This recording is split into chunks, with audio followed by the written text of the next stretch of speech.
আমাকে একটা গান শোনাও না, আমার ঘুম আসছে না। শোনাও না প্লিজ।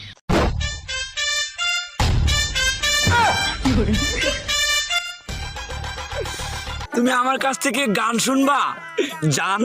তোমার ঘুম আসতেছে না তো তুমি আমার কাছ থেকে গান শুনবা, ভালো কথা।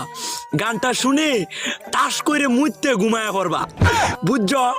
অঙ্কে আমি যে তোমার গান কইতাম, আমি এক জায়গায় গান কইছিলাম, পরে 160 টাকা জরিমানা দিয়ে এসেছি, বুঝেছো? এখন আমি গান বলতেছি, তুমি উপস্থাপনতা করো আমার গানটা শুনে। তাহলে গানটা আমি একটু বলে ফেলি। তুমি কুতু কুতু দিও না কুতু কুতু, তুমি কুতু কুতু দিও না কুতু কুতু, তুমি কুতু কুতু দিও না কুতু কুতু, কুতু কুতু কুতু কুতু কুতু কুতু কুতু তুমি দিও না কুতু কুতু কুতু কুতু